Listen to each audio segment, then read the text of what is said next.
Agriculture کم ہے، پانی کم ہے، کاروبار مشکل ہے کیونکہ فاصلے بہت زیادہ ہیں، سڑکیں کم ہیں، بنانا مشکل ہے پھر کیونکہ فاصلے بہت زیادہ ہیں۔ یہی چیز آپ کو فاٹا میں نظر آتی ہے، کوہستان میں نظر آتی ہے کہ انتہائی مشکل جغرافیہ ہے، خشک سالی کا یہاں خطرہ رہتا ہے، اور سروس ڈیلیوری کی جو پر یونٹ کاسٹ ہے وہ بہت زیادہ۔ زیغم صاحب قطع کلامی کی معذرت، واپس بلوچستان کی طرف آتے ہیں۔ آپ نے کہا مشکل جغرافیہ ہے، لو ڈینسٹی پاپولیشن ہے، سڑکیں یا انفراسٹرکچر کی کمی ہے۔ سر یہ کام تو 70-75 سال سے موجود ہے، بجٹ بھی جا رہا ہے، لیڈرز بھی وعدے کر رہے ہیں، سب کچھ ہو رہا ہے، اس کو آسان بنانا کیوں آسان بنانا ممکن نہ ہو سکا ہے 70-75 سالوں میں؟ یہ کوئی نئی چیز تو نہیں ہے وہاں پہ جو کچھ بھی موجود ہے، صاف پانی تک نہیں دے سکتے وہاں کے لوگوں کو۔ یہ میں نے آپ کو پہلا پوائنٹ بتایا، آپ بالکل ٹھیک کہہ رہی ہیں۔ دوسرا پوائنٹ جو اس میں آپ کی بات کا جواب ہے کہ تاریخی طور پر یہ ضلع انڈر انویسٹمنٹ کا شکار رہے ہیں، یہاں پہ بہت کم خرچ کیا گیا ہے، اور جب کوئی بڑی انویسٹمنٹ آئی ہے، مثال کے طور پر اگر بلوچستان میں گیس پر انویسٹمنٹ ہوئی، پورٹس پر انویسٹمنٹ ہوئی، منرلز پر انویسٹمنٹ ہوئی، تو وہ انویسٹمنٹ عام آدمیوں تک نہیں پہنچی، اس کے فائدے عام آدمیوں کو نہیں ملے، جو لوکل سوشل چینج آنی چاہیے تھی وہ یہاں پہ نہیں آئی۔ زیغم صاحب قطع کلامی کی معذرت، میرا سوال پھر کیوں کے ساتھ ہے، انڈر انویسٹمنٹ کیوں ہوئی؟ ہم 20 میں سے 17 اضلاع کی بات کریں بلوچستان کے، یعنی کہ اپروکسیمیٹلی مور دین 80%، کیوں انڈر انویسٹمنٹ رہی اور کیوں انسان پر انویسٹمنٹ نہ ہوئی وہاں پر، پروجیکٹ پہ کیوں؟ دیکھیے انڈر انویسٹمنٹ آپ کو اس کا پیریڈ نظر آتے ہیں، اور انڈر انویسٹمنٹ جاری ہے ان اضلاع میں۔ ایک تو آپ کو نظر آتا ہے کہ 18ویں ترمیم سے پہلے جب سب کچھ مرکز کے پاس تھا اس وقت بھی یہی حال تھا، اور جب صوبوں کے پاس وسائل گئے ہیں پھر بھی یہی حال ہے۔ تو اس کا کیا مطلب ہے کہ جو پولیٹیکل رولنگ ایلیٹ ہے وہ مرکز میں بھی وہی ہے، صوبے میں بھی وہی ہے، جو بیوروکریسی ہے جو چلاتی ہے وہ مرکز والی بھی وہی ہے، صوبوں والی بھی وہی ہے، تو جو گورننس وہاں ہے وہ گورننس یہاں ہے، تو جو لوگوں تک، ضلعوں تک اور مقامی حکومتوں تک جو چیز پہنچنی چاہیے تھی وہ نہیں پہنچی۔ تو گورننس کو میں ایک فیکٹر کاؤنٹ کر لوں یا پولیٹیکل موٹیویشن کو؟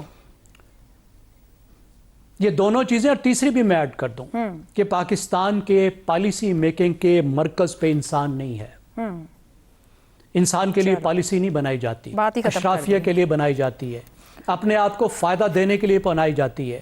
جو پروجیکٹ ہوتے ہیں وہ اس لیے ہوتے ہیں کہ اشرافیہ ہی کو فائدہ ملے، اور پروجیکٹ اس طرح دیے جاتے ہیں۔ ٹھیک ہو گیا زیغم صاحب، دوسرے لفظوں میں آپ یہ کہہ رہے ہیں کہ اشرافیہ جن کو رول کر رہی ہے ان کو انسان بھی نہیں سمجھ رہی ہے۔ افتخار صاحب میں اگر آپ کی جانب آؤں، یہ جب ہم بات کرتے ہیں انسانی ترقی، انفراسٹرکچر، روزگار، یہ بنیاد ہیں کسی بھی معاشرے کے آگے جانے کی یا بہت سے پروجیکٹس کے چلنے کی یا معاشرے کے ترقی کرنے کی۔ زیغم صاحب نے جو جملہ ختم کیا کہ جن کے اوپر انویسٹ ہونا ہے، جنہوں نے معاشرے کو لے کے چلنا ہے، وہی ان کو انسان نہیں سمجھ رہے، ایسا کیوں ہے؟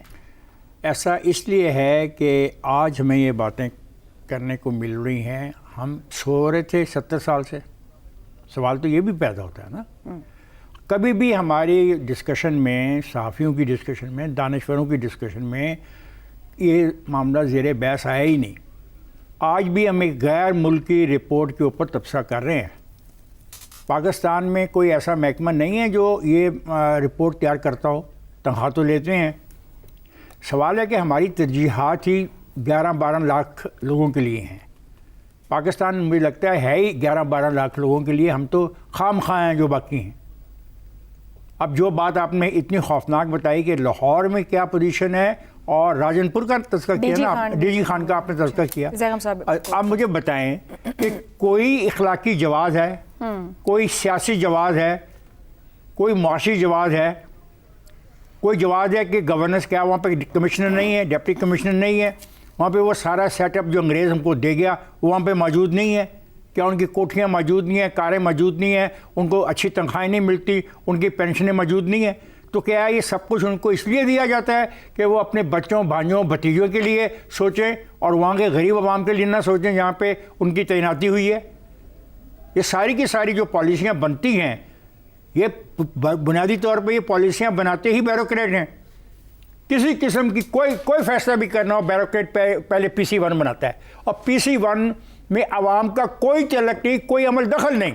سر وہاں سے منتخب ہونے والے نمائندوں ان کا بھی کوئی عمل دخل نہیں، ان کا بھی کوئی عمل دخل نہیں۔ سن لو میری بات، اور وہ سٹینڈ بھی نہیں لے سکتے اپنے علاقے کے لیے, بتا بھی نہیں سکتے کس علاقے میں کہاں انویسٹ ہونا اس لیے نہیں لیتے, وہ اپنے 4-5 جو ان کی ترجیحات ہوتی ہیں ان کے علاقے کی, کہ بھی ان کے جو رقبے ہیں وہاں تک سڑکیں چلی جائیں, یا ان کا کوئی خاص علاقہ ہے وہاں پہ ووٹ بینک ان کا زیادہ ہے تو وہاں پہ کچھ نوکریاں مل جائیں, وہاں پہ کچھ اسکول مل جائیں.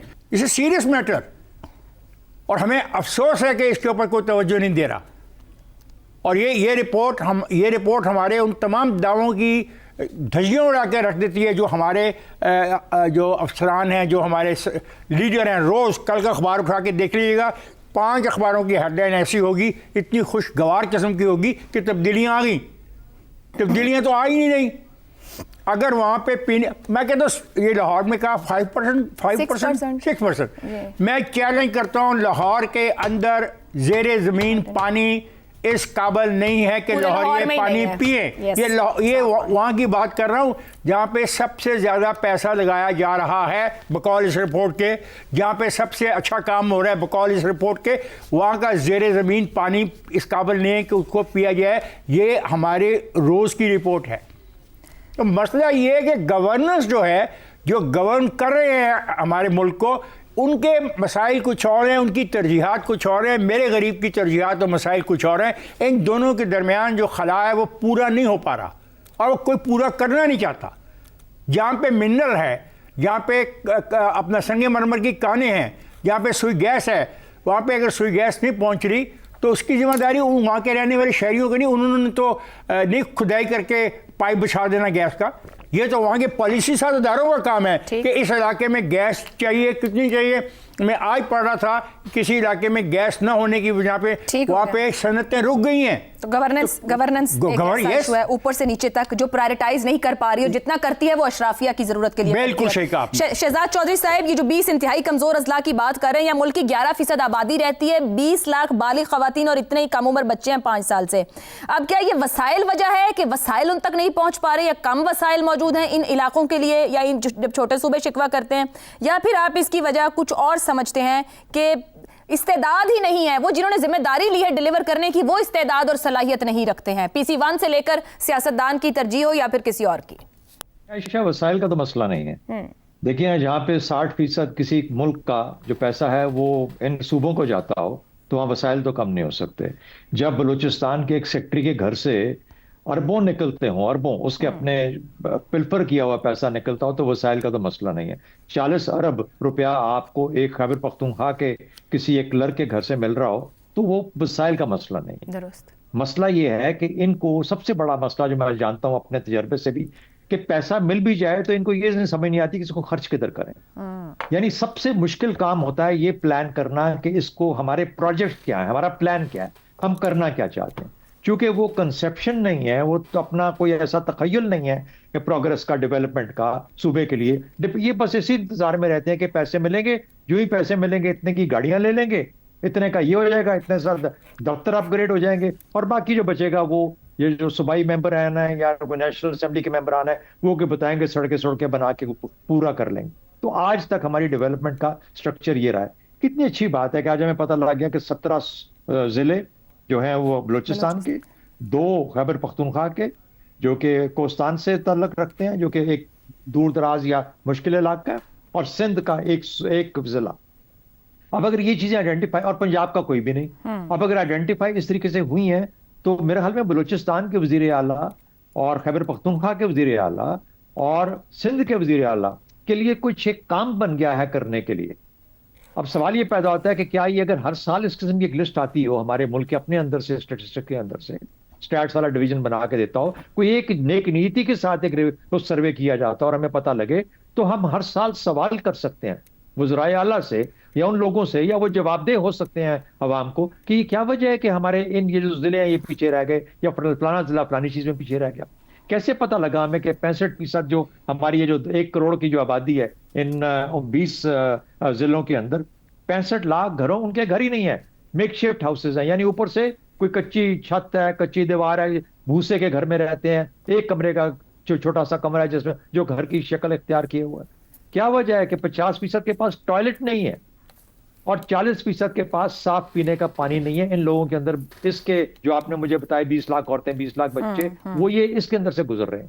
اب جو وزرائے اعلیٰ ہیں ان صوبوں کے، ان کو یہ ٹارگٹ مل گیا اگر اس پہ کام کرنا چاہیں. جب بجٹ آتا ہے، پیسے آتے ہیں، تو وہ آئیڈینٹیفائی کریں، زیرو کریں کہ یار یہاں پہ ہم نے لے کے جانا ہے، ان جگہوں پہ کام کرنا ہے. اس سال کے لیے کم از کم، اس سال آپ کو بتاؤں صوبوں کی جہاں تک آپ کو جو ریونیو کا ہے، پہلے کوارٹر کے اندر یہ جو ہمارا فائنینشیل ایئر جا رہا ہے، 112 ارب روپیہ پنجاب کو زیادہ ملا ہے، میرے خیال میں کچھ 60 ارب سندھ کو زیادہ ملا ہے، 30 ارب کے قریب خیبر پختونخوا کو زیادہ ملا ہے، اور 12 ارب غالباً بلوچستان کو زیادہ ملا ہے. صرف پہلے کوارٹر کے جتنا پہلے پچھلے سال ملا تھا اس سے بڑھ کے وسائل ملے ہیں. اب اگر یہ وزرائے اعلیٰ بیٹھ کے اپنی ٹیموں کے ساتھ یہ پلان آؤٹ نہیں کر سکتے اس کو خرچ کیسے کرنا ہے، کن کن ایریاز میں کرنا ہے، کیسے کرنا ہے، یہ پیسے آ گئے ہیں ان کو کیا کرنا ہے، تو پھر یہ نہیں کر پائیں گے. تو پھر کوئی کلرک اور کوئی سیکٹری اور کوئی ڈپٹی سیکٹری وہ اپنے گھر میں اس کو پیسے کو پڑا آہستہ سے کر کے لے کے جائے.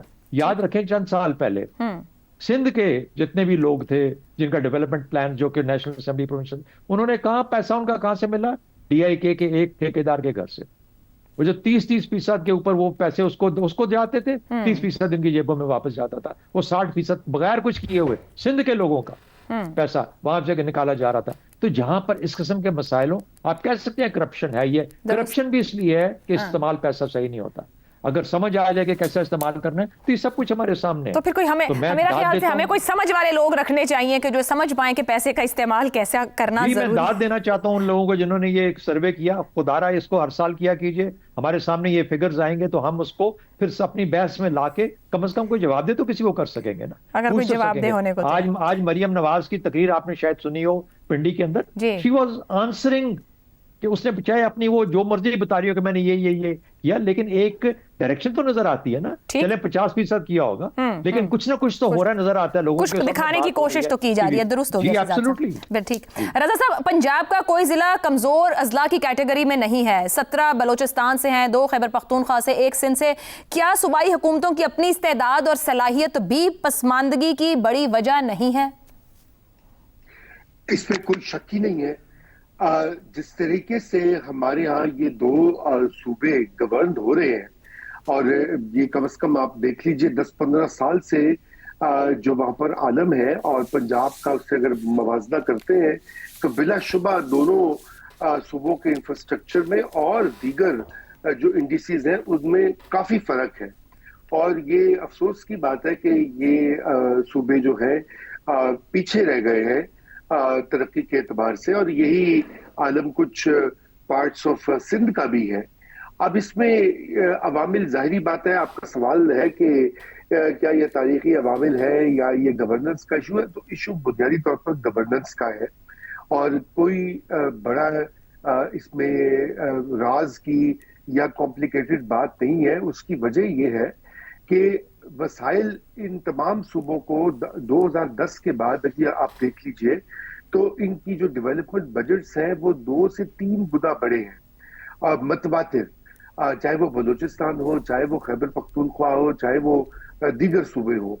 مگر جو وسائل ہوتے ہیں جب وہ ڈیولپمنٹ آؤٹ کمز میں نہ تبدیل ہو یا نہ تبدیل ہو پائے تو اس کا مطلب یہ ہوتا ہے کہ کہیں نہ کہیں گورننس اور جو نظام ہے ڈیلیوری کا اس میں کوئی شدید قسم کے مسائل موجود ہیں. یا تو وہ پیسے اپنی جگہ پہ لگ نہیں رہے، یا ان کا جو ہے ان کو چیک نہیں کیا جا رہا. ان سکیمز کو یاد رہے کہ ان تمام صوبوں میں بجٹ بنتے ہیں، ترقیاتی پروگراموں کی لسٹ بھی بنتی ہے، مگر بعد میں ان کی جو آن گراؤنڈ پریزنس ہوتی ہے یا ان کی جو افادیت ہوتی ہے وہاں پہ مسئلہ آ جاتا ہے. دوسرا، اب ہم یہ بھی کہہ سکتے ہیں کہ یہ 2 صوبے جو ہیں یہاں پہ کانفلکٹ جو ہے وہ بھی رہا ہے. پنجاب میں نسبتاً وہ والا معاملہ نہیں رہا. خیبر پختونخوا کے کچھ اضلاع اور قبائلی اضلاع جو ہے وہاں تو کتنے عرصے سے شورش جاری رہی ہے، دہشت گردی رہی ہے. اس کے بھی اثرات بالکل پڑتے ہیں. توجہ اور توانائیاں جو ہے حکومتوں کی وہ ڈائیورٹ ہو جاتی ہیں، اور یہی حال کچھ اضلاع جو ہے بلوچستان میں وہاں بھی درپیش رہا ہے. مگر اس کے ساتھ ساتھ میں یہ ضرور کہوں گا کہ جو وہاں کی اشرافیہ ہیں، صوبائی حکومتوں میں مختلف پارٹیاں رہی ہیں. ابھی تو خیر KP میں تو ایک ہی پارٹی ہے، ان کی تیسری گورنمنٹ ہے، لیکن بلوچستان میں سب میوزیکل چیئرز کی طرح بدلتے ہیں اور ساروں کا حصہ ہے. اور ان کو جواب دہی ان سے مانگنی چاہیے، ان کو ان کی اکاؤنٹیبلٹی ہونی چاہیے کہ آخر آپ نے ان تمام وسائل کو لگایا کہاں ہے اور عوام کے لیے کچھ کیا کیوں نہیں، درست ہو گیا، جواب دیں۔ درست ہو گیا۔ تو مجموعی طور پہ دیکھا جائے تو سبھی نے گورننس کی بات کی کہ گورننس واحد وجہ ہے، مگر جب تبدیلی آتی ہے وہ حکومتی ہو، سیاسی ہو، ریاستی ہو، تو پھر گورننس میں تبدیلی کیوں نہیں آتی؟ تو دکھتا یہ ہے کہ گورن کرنے والوں کی جو ویژن اور کیپیسٹی ہے اس کو دیکھنے کی ضرورت ہے، یعنی اس بیماری کی جڑ کے اوپر بہت غور و خوض سے جان کر اس کا کوئی حل نکالا جا سکتا ہے۔ ایک بریک لیتے ہیں، بریک سے واپس آئیں گے تو بات کریں گے امریکہ سعودی معاہدے کس طرح کے اور کہاں کہاں پر اثرات لائیں گے اس بریک کے بعد۔ پروگرام میں ایک بار پھر خوش آمدید۔ گزشتہ چند برسوں میں مشرق وسطیٰ کی بساط پر نئے جیو پولیٹیکل دور کی بنیاد رکھی جا رہی ہے۔ انہی تبدیلیوں کے درمیان امریکہ کا سعودی عرب کو F-35 طیارے دینے پر رضامند ہونا ایک غیر معمولی پیش رفت ہے، جو نہ صرف دفاعی تعاون بلکہ عالمی طاقتوں کی بدلتی پالیسیز کی علامت ہے۔ سعودی عرب چاہتا ہے اسے ایسا دفاعی تحفظ حاصل ہو جو خطے میں اس کی سلامتی اور عسکری برتری کو بھی یقینی بنا سکے۔ F-35 طیارے اسی حکمت کا حصہ ہیں۔ سعودی قیادت یہ بھی چاہتی ہے کہ ٹیکنالوجی، خلائی شعبے، مائننگ، توانائی اور مصنوعی ذہانت میں امریکہ کے ساتھ شراکت داری قائم ہو۔ اس سے بھی زیادہ اہم سعودی ویژن 2030 ہے، جس کے تحت ریاض خود کو مشرق وسطیٰ کی بڑی معاشی طاقت میں بدل رہا ہے۔ اس ویژن کے لیے امریکہ میں $600 ارب کی ممکنہ سرمایہ کاری کا اعلان محض معاشی قدم نہیں بلکہ ایک وسیع تر سفارتی حکمت عملی ہے۔ امریکہ دنیا کی سب سے بڑی ٹیکنالوجی اور فائنانس مارکیٹ ہے، جہاں سرمایہ کاری کا فائدہ صرف منافع نہیں بلکہ سیاسی اثر و رسوخ کی صورت میں بھی واپس آتا ہے۔ سعودی قیادت چاہتی ہے کہ مستقبل میں عالمی فیصلہ سازی کے برعکس وال سٹریٹ، ٹیک انڈسٹری، دفاعی کارپوریشنز اور توانائی مارکیٹس میں اس کا حصہ اور وزن نمایاں ہو۔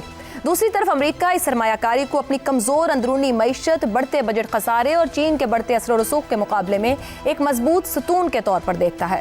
واشنگٹن اچھی طرح سے جانتا ہے کہ اگر سعودی سرمایہ چین میں منتقل ہو گیا تو عالمی معاشی توازن اس کے ہاتھ سے نکل سکتا ہے۔ اس لیے امریکہ نہ صرف F-35 جیسے حساس اثاثے دینے پر رضامند ہوا بلکہ سیکیورٹی گارنٹیز، ٹیکنالوجی شیئرنگ اور مشترکہ دفاعی فریم ورک کی بات بھی آگے بڑھائی گئی ہے۔ ایک اہم وجہ یہ ہے کہ سعودی عرب اب مکمل طور پر امریکہ کا محتاج نہیں رہا ہے۔ چین اور روس کے ساتھ اس کا تکنیکی تعاون بھی بڑھا ہے اور پاکستان کے ساتھ اسٹریٹجک میوچل ڈیفنس ایگریمنٹ نے بھی واضح کیا ہے کہ ریاض اب خود مختار طاقت کی طرف بڑھ رہا ہے۔ امریکہ کے لیے یہ لمحہ خطرے کی گھنٹی تھا کہ کہیں خطے کا سب سے بااثر ملک اس کے ہاتھ سے نہ نکل جائے۔ ٹرمپ نے سعودیہ کو بڑا غیر نیٹو اتحادی تسلیم کرنے کا بھی اعلان کیا ہے۔ ٹرمپ بارہا یہ کہہ چکے ہیں کہ سعودی عرب نام نہاد ابراہم معاہدوں میں شامل ہو جائے۔ تاہم سعودی ولی عہد نے پھر یہ موقف دہرایا ہے کہ ریاض کسی بھی ممکنہ معاہدے کے حصے کے طور پر فلسطینی ریاست کے قیام کو آگے بڑھانا چاہتا ہے۔ ایسے میں بڑا سوال یہی ابھرتا ہے کہ کیا سعودی ولی عہد کا دورہ مشرق وسطیٰ ہی نہیں بلکہ دنیا پر بھی اثرات مرتب کرنے جا رہا ہے؟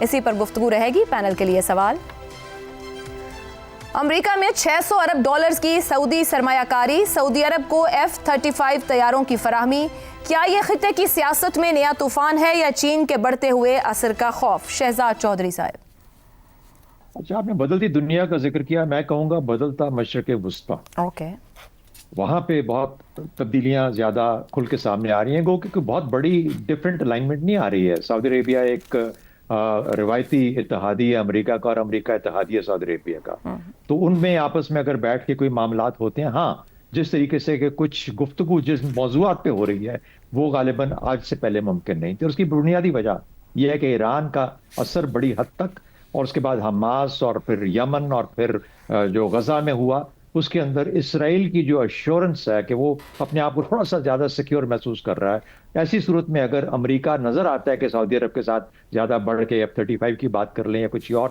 ڈومین میں بھی جا کے انٹریکٹ کرتا ہے، تو شاید اسرائیل کو اس قسم کا خدشہ نہ ہو جو کہ شاید اس سے پہلے ہو سکتا تھا۔ تو وہاں پہ بدل رہا مشرق وسطیٰ اس چیز کے اندر ہے۔ لیکن اس کو اس طرح کر لیتے ہیں، ڈیوائڈ کر لیتے ہیں کہ امریکہ کا انٹرسٹ کیا ہے۔ امریکہ کا انٹرسٹ یہ ہے کہ $1 ارب چاہیے اس کو، یہ انویسٹمنٹ جو کہ سعودی عربیہ سے چاہیے۔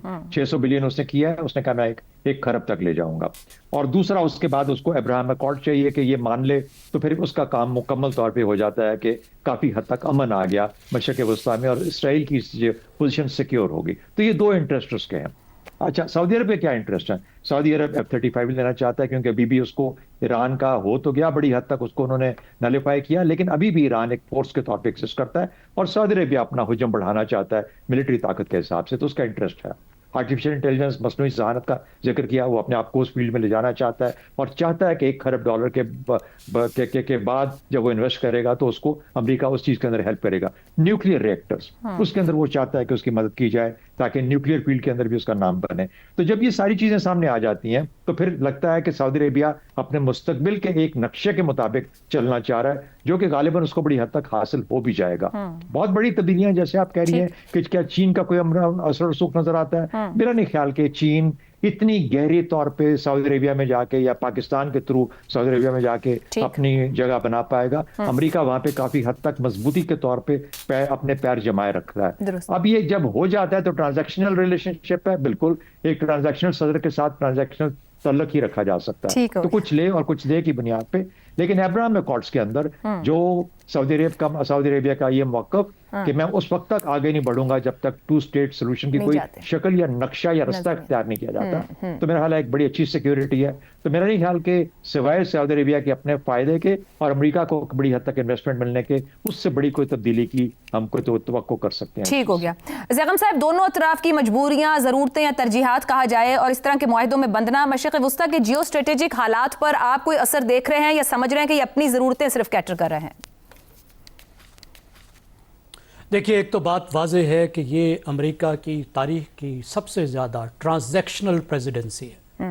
ٹرانزیکشنل کا کیا مطلب ہوتا ہے؟ وہ کسی نے کہا تھا نا, اس ہاتھ دے اس ہاتھ لے, سودا یہاں سب نقد ہے. اس وقت امریکہ کا اور سعودیہ کا جو الائنس ہے وہ ایک دباؤ میں نظر آ رہا تھا. اب یہ 80 سالہ پرانا الائنس ہے. 1945 میں شاہ عبدالعزیز اور روزویلٹ کی ملاقات ہوئی تھی, جو الائنس بنا تھا. اور اس الائنس کی نیچر کیا تھی کہ امریکہ کو تیل ملے گا, جو بہت بڑی ضرورت تھی, اثر ہوگا سعودیہ کی پالیسیوں پر, اور بدلے میں امریکہ سیکیورٹی دے گا. اب یہ حالات بدلنے لگے حالیہ تاریخ میں کہ امریکہ سیکیورٹی سے پیچھے ہٹنے لگا, کیونکہ خاص طور پہ جو اس وقت کی پریزیڈنسی ہے وہ یہ چاہتے ہیں کہ ہمیں سیکیورٹی پہ کچھ خرچ نہ کرنا پڑے. ہر ملک اپنی سیکیورٹی خود ذمہ داری لے, اپنے جو الائز ہیں ان کے. تو سیکیورٹی کے لیے سعودی عرب کو ضرورت تھی کسی اور طرف دیکھے. امریکہ کی تیل کی ضرورت ختم ہو گئی, وہ تیل کا ایکسپورٹ کرنے والا ملک بن گیا, بجائے لینے کے وہ دینے والا پڑ گیا. تو یہ ایک اور بات ہو گئی. تو وہ جو حالات تھے اس میں سعودیہ جو پیچھے ہٹا, اس میں امریکہ میں ایک ری تھنکنگ آئی ہے کہ ہمیں سعودیہ کی ضرورت ہے.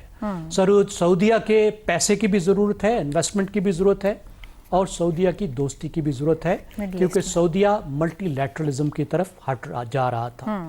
امریکہ کے ساتھ دوستی تو ہے, الائنس تو ہے, لیکن وہ چین اور روس کے ساتھ بھی الائنس بنا رہا تھا, پاکستان کے ساتھ بھی دفاعی معاہدہ کیا.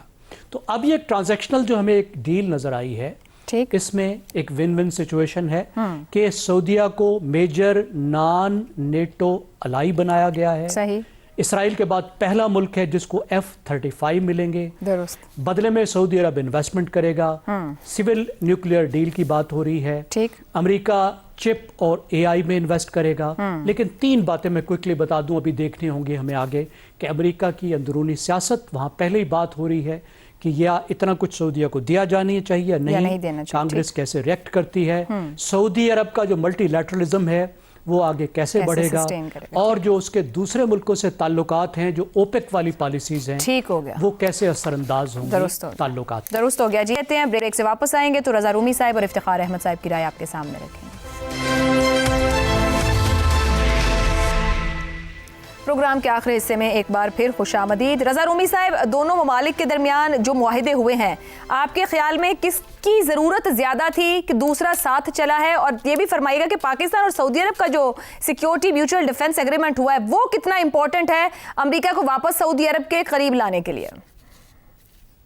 دیکھیے, یہ ضرورت اور پالیسی دونوں ہی ممالک کی ہے اور دونوں کا ہی اس پہ فائدہ ہے.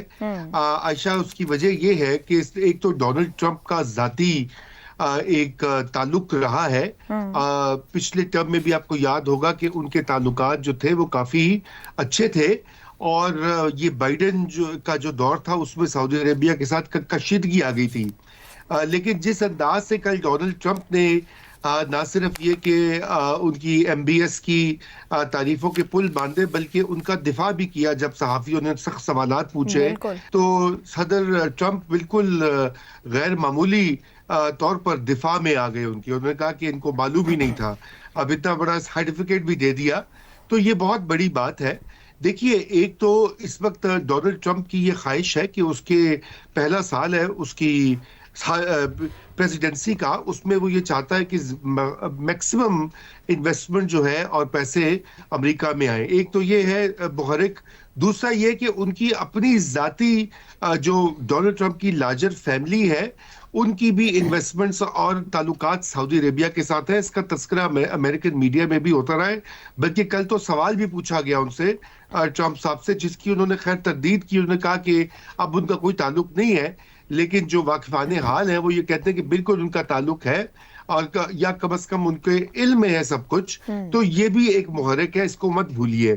مگر جیسا آپ نے کہا کہ چین کی بڑھتی ہوئی قوت جو ہے دنیا کے سٹیج کے اوپر، اور سعودی عربیہ کے ساتھ کے بھی تعلقات بہت اچھے ہیں، تو امریکہ کی اب یہ خواہش ہے کہ سعودی عربیہ جو ہے وہ چین کے کیمپ میں بالکل نہ پہنچ جائے۔